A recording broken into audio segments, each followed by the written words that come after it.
ఈ ఈ రకంగా పోయిన వాళ్ళ కార్యకర్తల నుంచి సంజాయిషి కోరటం అది ఎంతవరకు సమంజసం అంటారు? ఇది స్థూలంగా చెప్పాలంటే బీసీల మీద చిన్న చూపు అండి ఇది.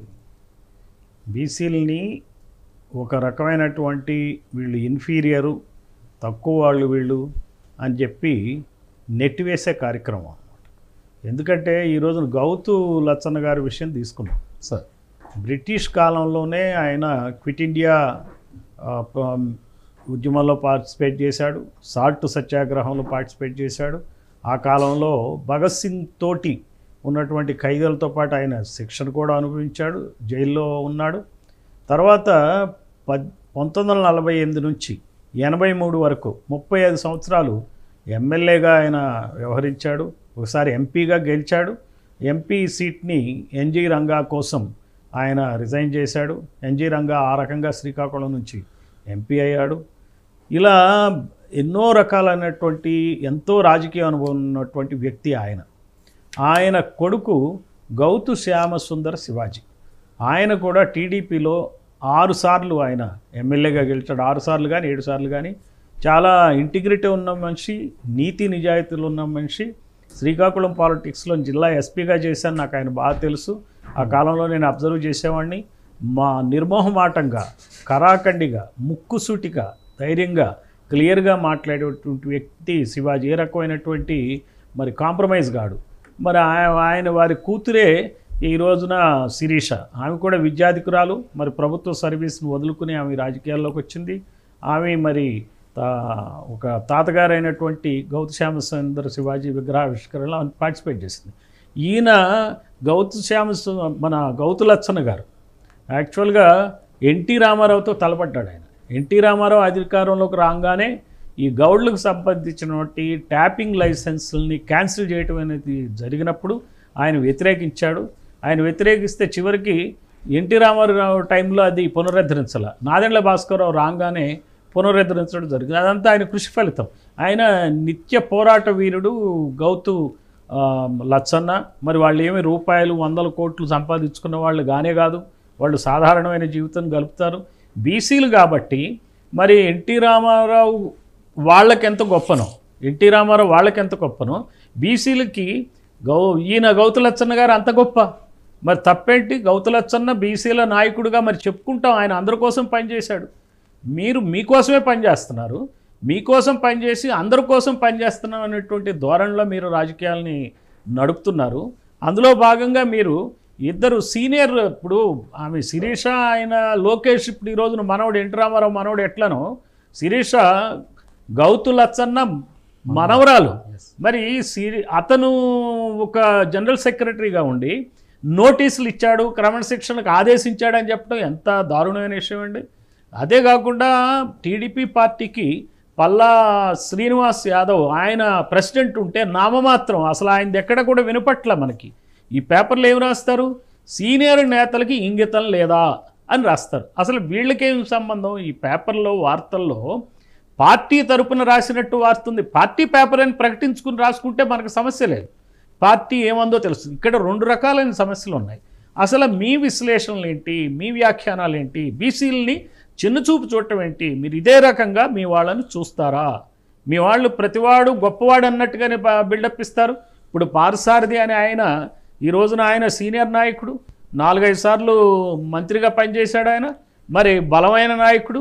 ఆయన మొన్నటిదాకా వైసీపీలు ఉంటే టీడీపీలో టికెట్ తీసుకుని మీరు ఎందుకు ఇచ్చారు? ఆయన గెలిచాడు కాబట్టి ఎందుకు ఇస్తున్నారు? మీరు గెలుపు గుర్రాలు కావాలా? సీఎం కావాలంటే అక్కడ పార్థసారథి ఉంటే గెలుస్తాం కాబట్టి ఇస్తాం, ఇక్కడ శిరీష ఉంటే గెలుస్తాం కాబట్టి టికెట్ ఇస్తాం.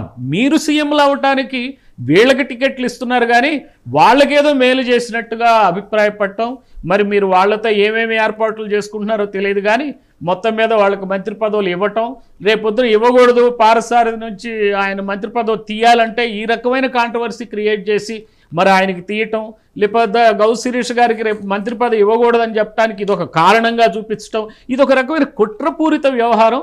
ఇదంతా ఎవరి చుట్టూ జరుగుతుంది? బీసీలకు జరుగుతుంది. రేపొద్దున ఇంకొక ఆయనకి ఇస్తానికి మీరు చేసేటువంటి పథకం కూడా కావచ్చు.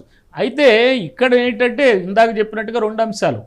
పేపర్ వాళ్ళకి సీనియర్ నేతలే ఇంగితం లేదా అనే వర్డ్ వాడేటువంటి అదే పేపర్లో పైన సానా సతీష్కి రాజ్యసభ సభ్యులు ఇచ్చారు.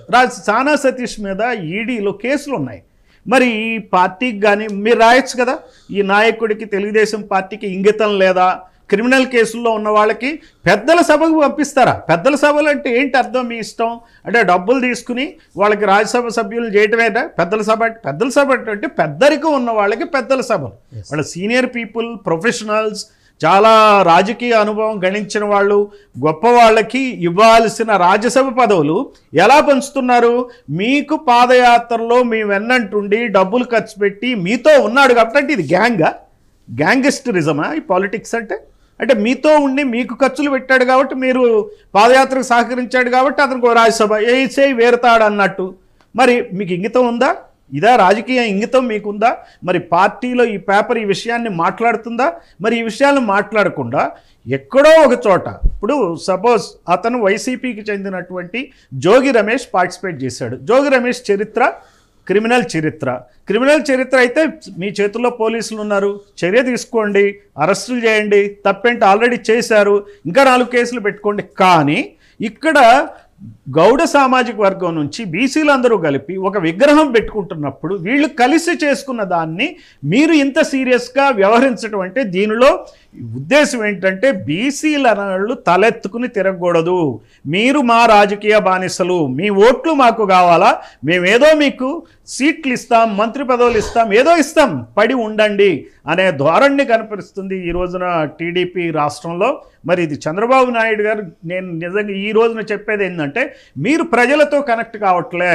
మీరు పైన స్వర్ణాంధ్ర 2047 అనో, లేకపోతే డీప్ టెక్ అనో, లేకపోతే డ్రోన్స్ అనో, ఇవి కాదండి, ఇవి కాదు. ప్రజలతో కాంటాక్ట్ పెట్టుకోండి. మీరు ఏం చెప్పారు మీ టీడీపీ మేనిఫెస్టోలో? బీసీల గురించి ఒక బీసీ డిక్లరేషన్ ఇచ్చారు. ఈ బీసీ డిక్లరేషన్ అసలు అమలు ఇంతవరకు ఎప్పుడైనా రివ్యూ చేశారా? 2 రోజులు కలెక్టర్లు ఎస్పీలతో కాన్ఫరెన్స్ పెట్టిన మీరు మరి ఈ అంశాల మీద రివ్యూ చేసి ప్రజలకు చెప్పొచ్చు కదా. ట్రాన్స్పరెన్సీ అంటున్నారు కదా, గవర్నమెంట్ ట్రాన్స్పరెంట్గా పనిచేస్తుంది, కలెక్టర్లతో ఏం మాట్లాడుతున్నాం ప్రజలకు తెలుస్తుంది అనే ధోరణిలో మీరు అడ్మినిస్ట్రేషన్ చేస్తున్నటువంటి అభిప్రాయాన్ని ఇస్తున్న మీరు మరి బీసీలకు ఏమంటున్నారు? రక్షణ కోసం ప్రత్యేక చట్టం తెస్తున్నా ఉన్నారు. మరి ఇంతవరకు ఎందుకు చేయలే? ఇదేమన్నా రూపాయి డబ్బులు అవుతాయండి? ఇందులో ఖర్చు అవుతుందా దీనికి, రక్షణ చట్టం తేవడానికి? మీరు గంటల అసెంబ్లీలో చర్చించేటప్పుడు ఇది అరగంట పని, బిల్లు తయారు చేసి ఇవ్వటమే, రూపాయి ఖర్చు లేని పని ఎందుకు చేయరండి? అలానే మీరు ఏమంటున్నారు? బీసీల సబ్ ప్లాన్ ద్వారా 5 ఏళ్లలో 1,50,000 కోట్లు ఖర్చు చేస్తా ఉన్నారు. ఎక్కడుందని చెప్పండి? బీసీ సబ్ ప్లాన్ ఉందా? దాని గురించి ఏం మాట్లాడారే మీరు? అలానే బీసీలకు రాజకీయ ప్రాధాన్యత, ఇక్కడేమో చిన్న చూపు చూస్తున్నారు రాజకీయంగా. బీసీలు అంటే ఒక రకమైనటువంటి అభిప్రాయంతో, ఇంకో పక్కన ఏమంటున్నారు మీ మేనిఫెస్టోలో ఎలా ఓట్లు అడగడానికి వచ్చినప్పుడు రాజకీయ ప్రాధాన్యత ఇస్తానన్నప్పుడు ఏమంటున్నారు? స్థానిక సంస్థలు నామినేటెడ్ పదవుల్లో 34% రిజర్వేషన్లు అన్నారు. మరి దీని గురించి మీరు ఏం చేశారు? ఇంతవరకు ఏంటి మీ ప్రకటన? ఏమైనా మాట్లాడుతున్నారా? కులగణన చేస్తున్నారు. కులగణనని మేము డిమాండ్ చేస్తుంటే అది ఫెల్ట్ నీడ్. ఈ రోజున బీసీలు అందరూ కులగణన కావాలంటున్నారు. ఇప్పుడు మీలాగా మేము ఆర్కెస్ట్రేట్ చేసి లక్షల కోట్ల రూపాయలు పోగు చేసుకుని పెద్ద మీటింగులు పెట్టేటువంటి శక్తి మాకు లేదనేగా మీరు ఇలా చులకనగా చూడటం. కానీ ప్రజల్లో ఉన్న అభిప్రాయం మీ మీద వ్యతిరేకత ఉంది. అందుకే మీరు ప్రజలతో కలవాలి, కలిసి విషయం తెలుసుకోవాలి. బీసీల కులగణన అనేది ఖచ్చితంగా చేయాలి. ఓ పక్కన తెలంగాణలో చేస్తున్నప్పుడు ఎందుకు చేయరండి? మాకు ఈ నాయకులే గుర్తొస్తారు. ఇప్పుడు గౌతులచ్చన్ గారే గుర్తొస్తారు. మీ పాలన చూస్తే పాప ఆయన అంత పెద్ద ఆయన, అంత సర్వీస్ చేశాడు, ఆయన విగ్రహం పెట్టుకుందాం, కనీసం ఈ రోజున ఒక అంబేద్కర్ని పూజిద్దాం, లేకపోతే గౌతులచ్చన్ని పూజిద్దాం, జ్యోతిబా పూలేని పూజిద్దాం, వాళ్ళ ద్వారా అయినా సరే కాంశీరాముని పూజిద్దాం. దీని ద్వారా మనకి ఏందన్నా ఈ బీసీ ఎస్టీ మైనారిటీ ప్రజలకి న్యాయం జరుగుద్దేమనేటువంటి ఆశతో వెళ్తున్నారు. మీరు పెట్టే ప్రోగ్రాం కాదు ఈ విగ్రహాలు పెట్టడం అనేది. మీరేం రూపాయి ఇవ్వట్లా. ఇక్కడ సమాజంలోంచే జనాలు పోగు చేసుకుని గౌతులచ్చన్న స్మృతికి చిహ్నంగా వాళ్ళు చేసుకుంటున్నారంటే ఇది ప్రజల నీడ్. మీరు అర్థం చేసుకోండి. వాడవాడలా అంబేద్కర్ విగ్రహాలు ఎందుకు వెలిసినాయో మీరు అర్థం చేసుకోండి. ఈ రోజున పార్లమెంట్లో అంబేద్కర్ గురించి అమిత్ షా తన ఇష్టం వచ్చినట్టు ఏదైతే చాలా ఈజీగా మాట్లాడాడో ఆ భావాన్ని ఉవ్వెత్తున మొత్తం భారతదేశం అంతా రెస్పాండ్ అవుతుంది. ఇది ఈ రోజున ప్రజల భావనలవి. దీన్ని చులకనగా తీసుకోవద్దు. మీరు ప్రజలు చాలా సీరియస్గా మీ మీద వ్యతిరేకతతో ఉన్నారు. మీరు గెలిచినంత మాత్రాన ఇంతకు ముందున్న పాలకుడు ఏ రకమైన పాలన చేయకపోవటం వల్ల, ప్రజల్లో కనెక్ట్ కాకపోవటం వల్ల, తన సొంత జాగీర్దారుగా భావించటం వల్ల ఆయన ఓడిపోయి తప్పని పరిస్థితిలో మీకు అధికారాన్ని ఇచ్చారు. కానీ మీరు ఇప్పుడైనా సరే దీన్ని గమనించాలా. మరి ఈ చట్టసభల్లో బీసీలకు 33% రిజర్వేషన్లు ఇస్తారని మీ మేనిఫెస్టో, ఇది ఉత్తుత్తిదేనా? మిమ్మల్ని నమ్మాలా మేము? అంటే యాక్చువల్గా మీకు క్రెడిబిలిటీ చాలా తక్కువ, అందరి నాయకుల్లో క్రెడిబిలిటీ తక్కువ. మరి దీని గురించి ఏం మాట్లాడుతున్నారు చెప్పండి? ఇవన్నీ మాట్లాడకుండా ఏదో ఒక చోట ఏదో భక్తితోనో వాళ్ళ ఇష్టంతోనో వాళ్ళు విగ్రహాలు పెట్టుకుని వాళ్ళేవో ర్యాలీలు తీస్తే దానిలో విపరీతార్థాలు తీసి మీరు వాళ్ళకి నోటీసులు ఇవ్వటం ఏంటి? అటు పార్సారథికి కానీ గౌతు లచ్చన్న గారి మనవరాల్ని సంజయ్ కోరటం ఏంటండి? ఎన్టీ రామారావు మనవడు గౌతు లచ్చన్న మనవరాల్ని సంజయ్ కోరతాడా? ఇదేం లెక్క? మధ్యలో పగల్లా శ్రీనివాస్ యాదవ్ లేడా, పక్కన ఈయన చంద్రబాబు నాయుడు లేడా జాతీయ అధ్యక్షుడు? ఏంటి అసలు మీ చేతుల్లో మీ గొప్పెట్లో పార్టీని రాష్ట్రాన్ని పెట్టుకుని ఈ రకంగా వేధించటం, బీసీలని ఇది నిజంగా వేధింపుల పర్వం. ఇది బీసీలని వేధిస్తున్నారు మీరు. ఆయన చాలా గట్టి మినిస్టర్ అయినప్పటికీ పార్సారథి కూడా ఏం మాట్లాడలేని పరిస్థితుల్లో క్షమాపణలు చెప్తున్నాడు. ఆమె కూడా అయ్యో నాకు తెలియకుండా జరుగుతుందని ఒక హీనమైన పరిస్థితుల్లో బీసీలు మీరు నెట్టేస్తున్నారు. ఇది మీరు నిజంగా చేసేటువంటి బీసీలకు చేసేటువంటి అన్యాయం. బీసీల ఆత్మగౌరవం చాలా ఇంపార్టెంట్. మీ ఆత్మగౌరవం కోసం మీరు పనిచేస్తున్నారు. మీరు వర్సెస్ జగన్మోహన్ రెడ్డి ఆత్మగౌరవం, మీ ఇద్దరు ఆత్మగౌరవాలు కాదండి ఇక్కడ. రెడ్ల ఆత్మగౌరవం, కమ్మల ఆత్మగౌరవం కాదు ఇది. మా ఆత్మగౌరవం సమస్య. ఇప్పుడు అక్కడ చూడండి, గౌతు లచ్చన్న ఆయన సారి జరిగినప్పుడు దానిలో వేదికలు అందరూ ఉన్నారు కదా. ఒక పక్క రాజశేఖర రెడ్డి, ఇంకో పక్క చంద్రబాబు నాయుడు, తర్వాత రాఘవులు, అన్ని కులాల వాళ్ళు, అన్ని పార్టీల వాళ్ళు ఉన్నారు అక్కడ. అది తప్పులేంది. ఇక్కడ జోగి రమేష్ వస్తే అతను ఒక కులస్తుడుగా వచ్చి అటెండ్ అయ్యాడు, ఒక బీసీగా వచ్చి అటెండ్ అయ్యాడు. కాబట్టి దాన్ని తప్పు పెట్టుకుని ఈ బీసీ నాయకుల్ని వేధించటం అన్యాయం. కరెక్టే సార్. ఇప్పుడు సార్ బ్రహ్మయ్య గారు చెప్పండి సార్, వినపడుతుంది కదా? ఇప్పుడు సార్